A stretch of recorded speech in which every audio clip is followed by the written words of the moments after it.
Magandang araw sa inyong lahat. Itago na lang ninyo ako sa pangalang Lena. At magbabahagi ako sa inyo ngayon ng naging karanasan ng pamangkin kong tawagin nating Ellie. Isa po itong nurse noon at naging karanasan niya ito na nangyari pa noon sa dating ospital kung saan nga ito nagtatrabaho. Hindi ko na babanggitin kung saang ospital, pero nasa bahaging Luzon po ito. Mula alas 11 ng gabi hanggang alas 7 ng umaga noon, yung pasok ng pamangkin ko sa ospital kung saan nga ito nagtatrabaho. Dahil doon, marami na rin siyang nararanasang kababalagan na hindi na nga rin maiiwasan sa ganoong trabaho. Pero dahil hindi naman siya matatakotin at nakatuon lang din siya sa kanyang trabaho, ay hindi na rin niya pinapansin yung mga ganong bagay. Pero sa lahat ng kababalagang kanyang naranasan, may isa siyang karanasan na hindi raw niya kailanman malilimutan. Yun din kasi yung unang pagkakataon na nakaramdam siya ng matinding takot. Ayon pa nga dito, naniniwala siyang mas nakakatakot yung mga buhay kaysa mga patay. Isang gabi noon, kailangan ng pamangkin kong puntahan ng mga pasyente sa isang kwarto upang tignan ang mga lagay ng mga ito. Nagtungo nga siya roon at habang naglalakad siya, hindi niya inaasahan na meron siyang makakasalubong na matandang babae sa kanyang madadaanan.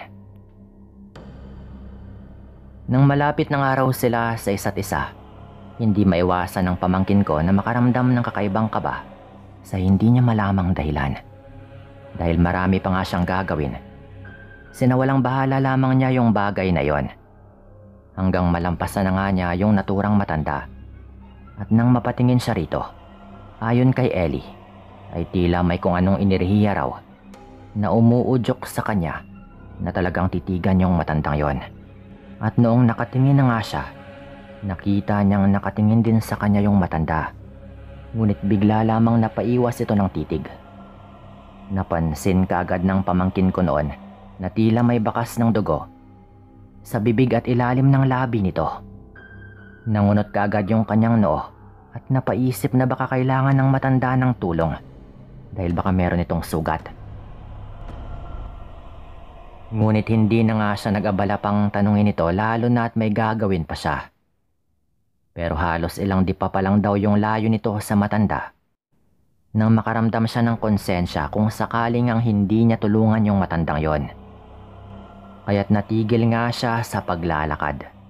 Dahan-dahan siyang napalingon noon upang sana ay tawagin yung matanda, upang matignan nga yung dugo sa may labi nito.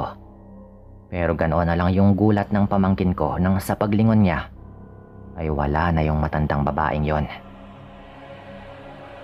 Kinabahan nga raw siya noon, kaya't sinubukan niyang hagilapin ito. Ngunit hindi na nga niya makita. Nang mga sandaling yun daw, tila binalot ng kilabot si Ellie. Hindi niya alam pero kinutuban daw siya ng hindi maganda tungkol sa naturang matanda. At dahil doon, nagdali-dali lang siya sa kanyang paglalakad hanggang makarating na nga siya sa kwarto ng mga pasyente. Inisa-isa nga niyang lapitan yung mga pasyente doon upang tignan yung kanilang mga lagay.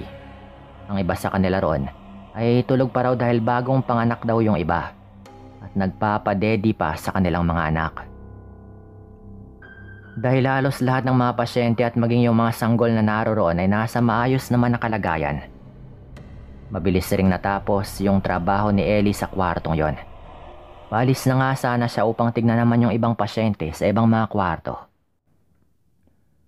Pero bago pa man daw siya makaalis doon, may lumapit sa kanyang isang babae at nagreklamo tungkol sa kanyang anak.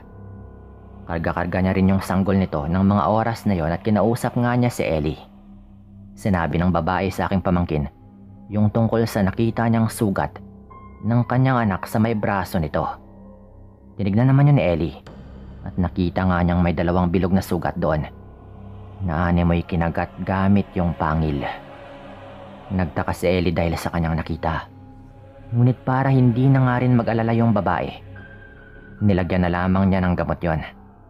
Nang matapos nga niyang gamutin yung sugat ng sanggol, ay umalis na rin siya sa kwartong yon. Labis naman yung pagtataka nito kung bakit may ganong sugat yung sanggol. Pero hindi na lang niya inisip pa at nagpatuloy na lang sa kanyang trabaho.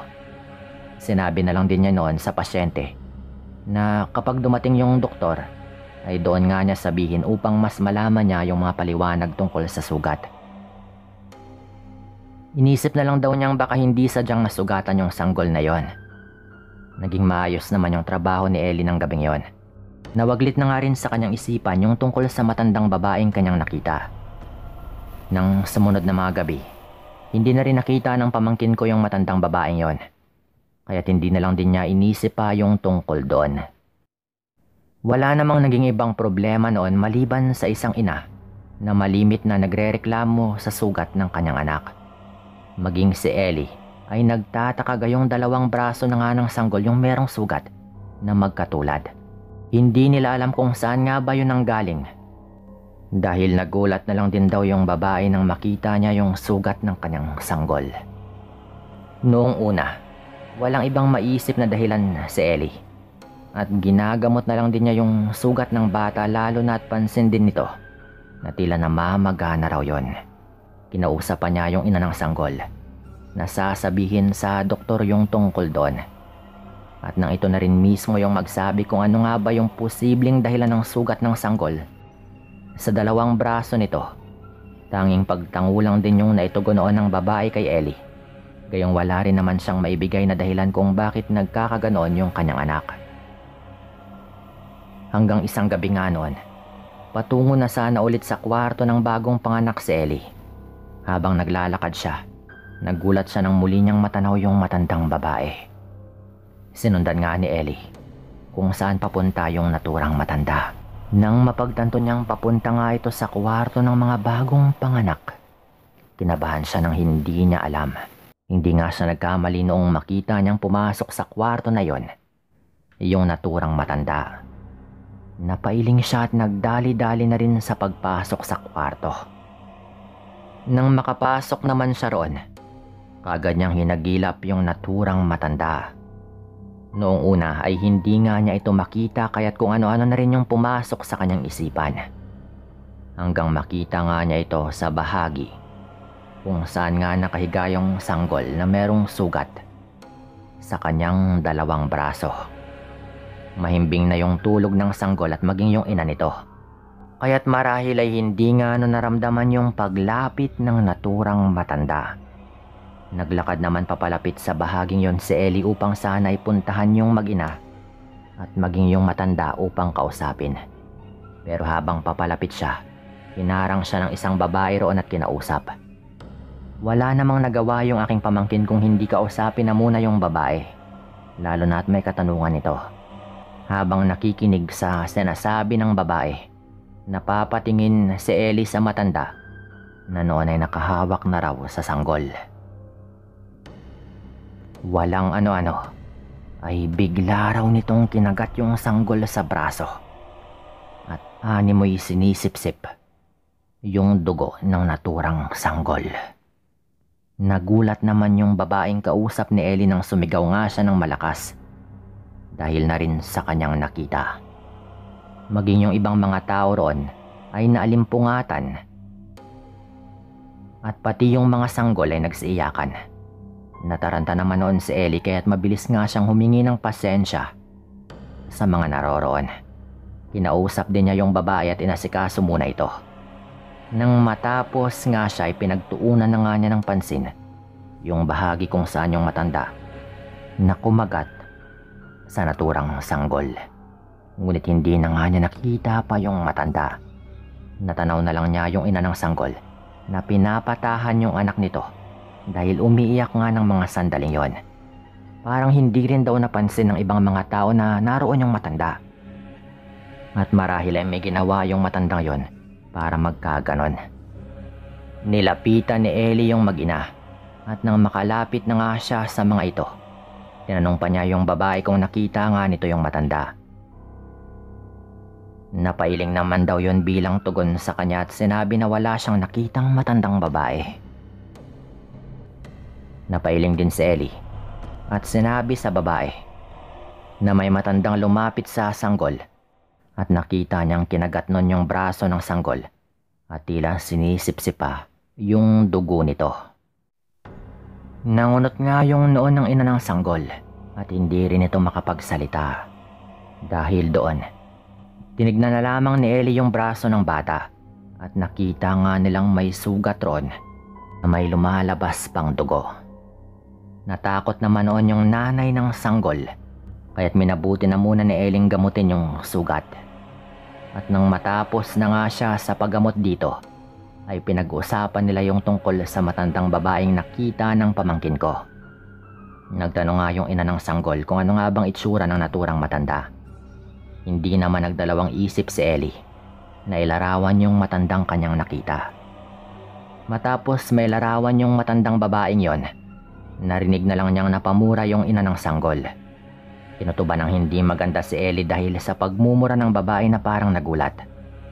Kaya tinanong nga niya ito kung bakit ganoon nga yung kanyang reaksyon. Kita pa niyang nagdadalawang isip ito. Kaya't sinigurado naman ni Ellie na pakikinggan niya kung anumang kwento ng babaeng yon. At dahil doon ay nagkwento na nga yun tungkol sa matandang babae. Habang nakikinig si Ellie ay hindi nga niya maiwasan na panindigan ng balahibo sa kanyang buong katawan. Nang matapos maikwento ng babae yung tungkol sa matanda, noon lang din sumagi sa isipan niya ang nakita niya ng gabing yon. Napag-alaman kasi ni Ellie mula sa babae na aswang umano yung naturang matanda. Kaya rin siguro maging sa ospital, gayong may kakayahan daw itong magbalat kayo. At hindi man lang lubos maisip ni Ellie kung bakit parang siya lang yung nakapansin sa matanda. Pero hindi na nga niya inisip pa yung tungkol doon. Dahil nag-aalala nga siya sa sanggol. Dahil mukhang ito yung punteriya ng matandang yon. At sinabi rin ng babae kay Ellie na marahil ay sinundan sila ng matandang aswang sa ospital na yon. Dahil nung ipinagbubuntis pa raw ng babae yung sanggol, ay makailang ulit din daw silang muntikang mabiktima nito. Panggabi rin daw yung trabaho ng kanyang asawa, kaya tuwing umaga lang daw ito nakakasama niya sa ospital. Pinag-ingat naman ni Ellie yung babaeng yon, at laking pasalamat nga ng aking pamangkin nang mapag-alaman niyang marami ng umuwing mag-ina kinabukasan.